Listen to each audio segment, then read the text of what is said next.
One of the lonely jobs, being a lookout man. In many ways, it's not unlike being a lighthouse keeper. The isolation, the responsibility, and the feeling of being close to nature and its elemental forces, fire and water. British Columbia's vast timberlands, the major resource of the province, employ many men, but essential to their protection and preservation is the work of the lookout man. Intimately acquainted with his own area, it's his job to spot fires when they're small, get in touch with the other members of the team so that the suppression crew can get onto the job quickly, put out that fire.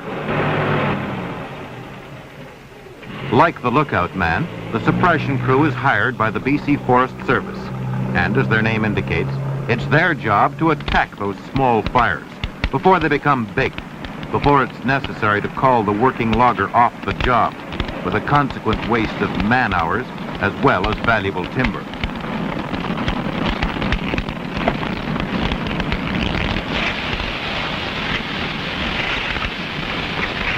But the one who initiates the action, who puts the whole organization into high gear, is the man on the mountaintop, the lookout man.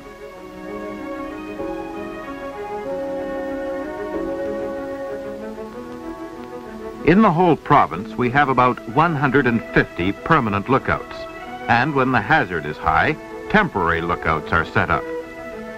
All of them are chosen only after much planning and deliberation. Experience has shown that the maximum distance for good observation is about 10 miles, but it's obviously impossible to blanket the vast area of BC with such a concentration of lookouts. The ones we have are in areas of valuable timber, of a high degree of hazard to fire, or for some other reason, vulnerable to fire. In some places, the views interlock, extremely important in locating a fire.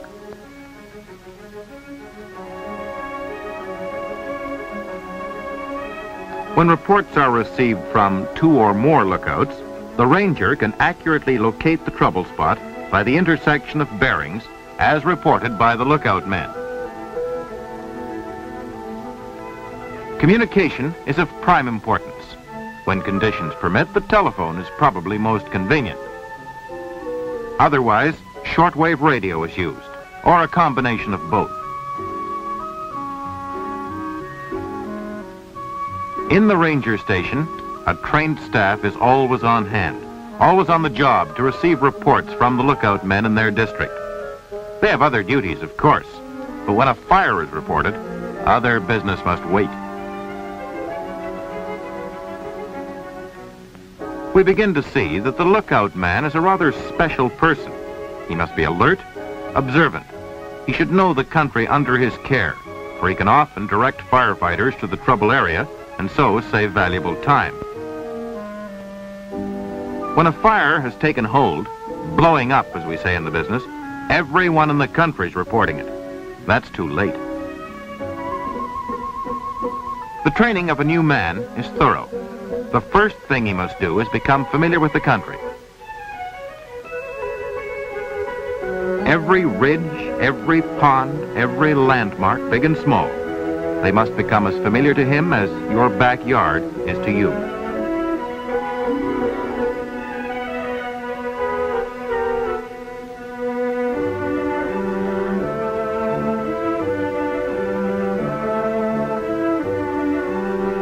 He must have proper equipment and know how to use it. Most of it is specialized. The fire finder, photographs,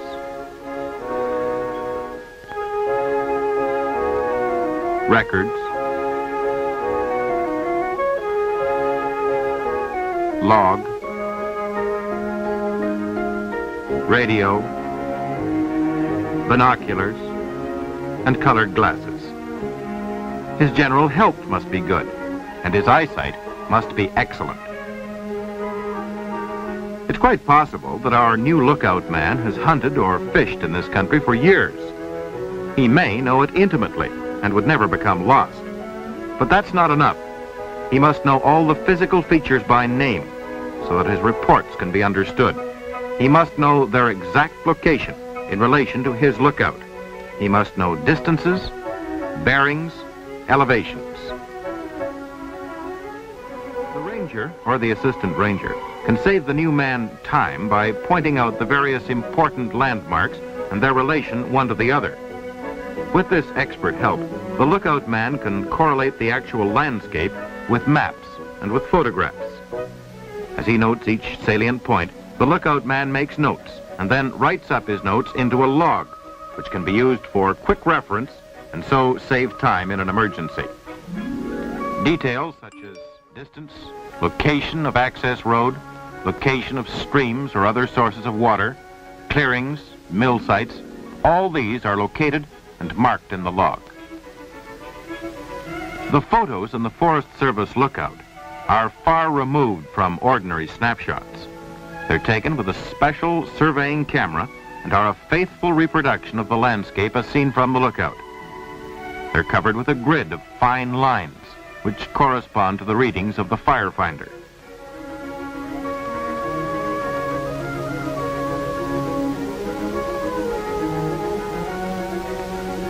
Suppose a lookout man sees a smoke. On the appropriate photograph, he can locate the exact spot and the bearing can be found from the superimposed grid. In addition to astronomical bearings, the photos also give the number of degrees above or below the horizon line. Because of the height of the lookout, usually he'll sight downhill to a fire and can read the degrees of downslope on his firefinder, which can be checked with the photo grid. With the position of the fire fixed, he can then report to the ranger by phone or radio. An exact duplicate set of photos is kept at the ranger station, and the ranger from them can immediately locate the blaze. Communication, the link in the chain between lookout and ranger station, is vital. Without it, the lookout is to all intents and purposes non-existent. The lookout man must know his equipment, how to use it, and how to adjust it. He must know correct Department of Transport regulations and procedures. He must know that he cannot transmit a radio signal without identifying the call of his transmitter.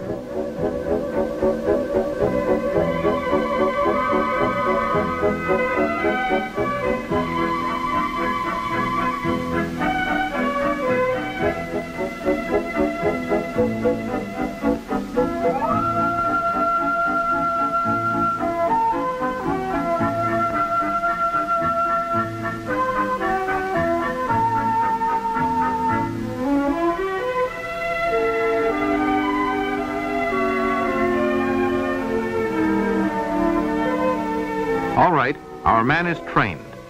How does he operate? He sees smoke. Fine, but it's not good enough to tell the ranger that it's over that way. He must be accurate. The firefinder is an accurate instrument designed just for this job. He sights the smoke through the finder, lines it up with the crosshairs, and reads the astronomical bearing.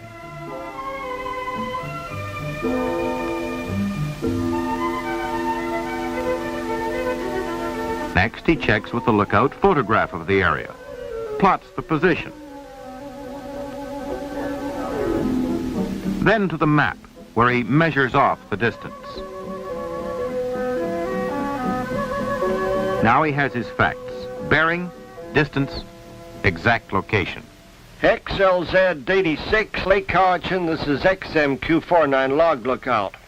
XLZ 86 back. Go ahead.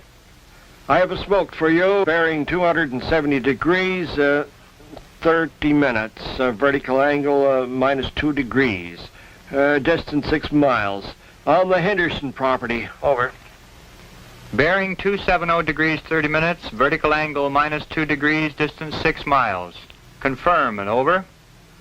Roger, roger. It's beginning to send up black smoke. Not moving yet, but looks as though it might. Topography is steep.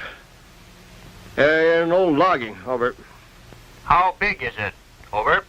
Only a spot. Over. We have checked with a report from Bald Lookout and confirmed that your fire is on the Henderson property. Sandy is on his way. Keep an eye on it. Over. XMQ49 standing by. XLZ86 clear with XMQ49 and calling XMO88. Over. Keen power of observation is the key to being a successful lookout man. He must have other qualities, of course, but unless he can observe skillfully and efficiently, he's of little use. He learns to use his binoculars. He knows that his colored glasses are an aid to cutting haze.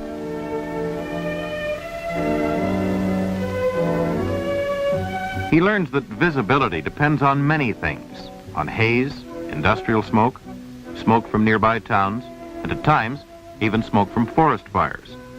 Under these conditions, he's constantly watchful, on the alert for any momentary clearing of smoke or haze. He must know the difference between smoke and those little puffs of cloud that hang around the mountains. He must know the dust, light-colored rock bluffs, and the silvery gray color of old burnt areas are not smoke. In other words, he must be careful not to send in a false alarm, but equally careful not to miss a genuine fire. In essence, then, our lookout man is on the alert for any change in his landscape, since this is what will catch the eye, but only the trained eye. Most people can see, but very few really observe.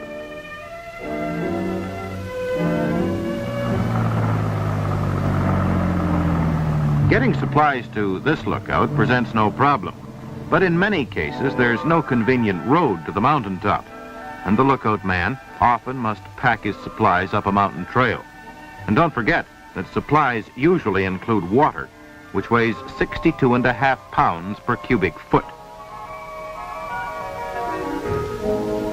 With limited space, neatness and order are essential. And with picture windows on all sides, there's no room for walk-in cupboards.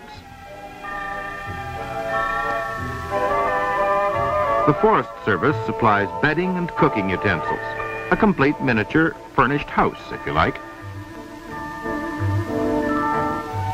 Unlike the average weekend woodsman, most lookout men are not entirely dependent on the frying pan, and some of them become very good cooks, even though they sometimes burn their fingers.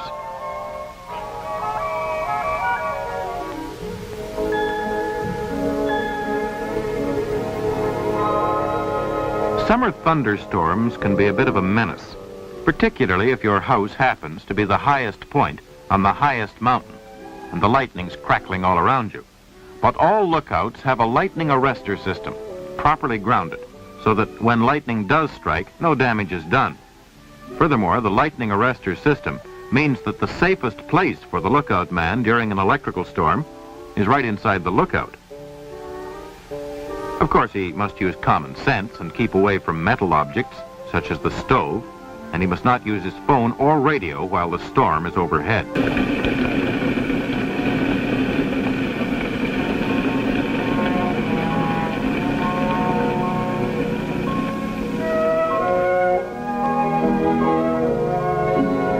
And just because a man lives alone, it doesn't mean that he hates people. And visits from hikers give you a chance to see if your tea is still palatable to the rest of humanity. And a chance to show at least some of the world just what it is you do, apart from just sitting on your mountain.